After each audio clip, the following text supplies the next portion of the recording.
Here's something that surprises a lot of people. Semaglutide is not measured in units at all.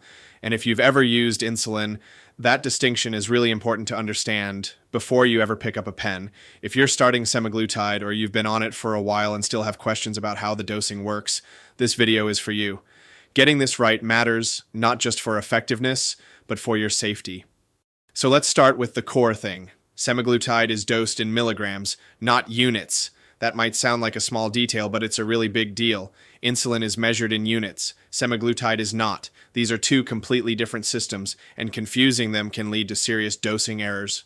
Semaglutide is a GLP-1 receptor agonist, FDA approved under two brand names in the US, Ozempic for type 2 diabetes, and Wegovy for chronic weight management. Both come as pre-filled injection pens, and both are dosed in milligrams, with multiple pen strengths available depending on what your prescriber has determined is right for you. Here's something important. Do not interchange Ozempic and Wegovy. Use only the brand and device your clinician has prescribed. They have different approved indications and different titration schedules, and switching between them without guidance from your prescriber is not safe.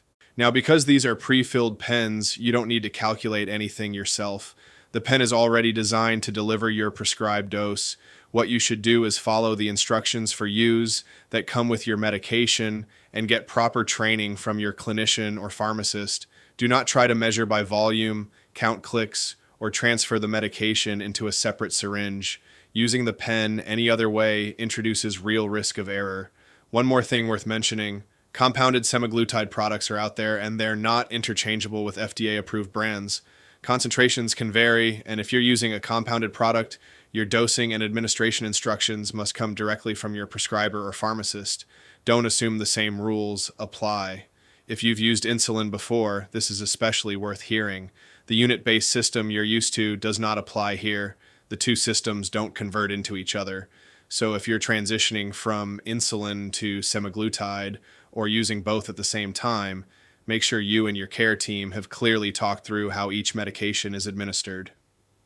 A teach-back conversation where you walk through the steps out loud with your doctor or pharmacist can be a really helpful way to make sure everything is clear.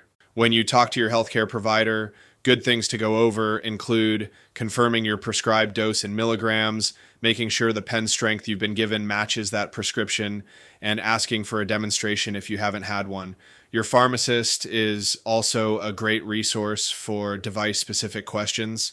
A few important safety points before we wrap up. Semaglutide carries a boxed warning, the most serious type of warning the FDA issues, related to thyroid C-cell tumors. Because of this, it's contraindicated in people with a personal or family history of medullary thyroid carcinoma or a condition called MN2. Make sure your doctor knows your full medical history before you start. Your healthcare team will also want to monitor for gastrointestinal side effects, which are common, as well as signs of pancreatitis and gallbladder disease. If you experience severe or persistent abdominal pain, stop using the medication and contact your doctor right away. Don't wait it out. Quick recap. Semaglutide is dosed in milligrams, not units. Don't confuse it with insulin. Use only the brand and device your prescriber has given you. Follow the official instructions for use. And never measure by volume or use a separate syringe. And if you're using a compounded product, get your instructions directly from your prescriber or pharmacist. This video is for general information only. Please speak with your healthcare provider for advice specific to your situation and health history. If you found this helpful, drop a comment below.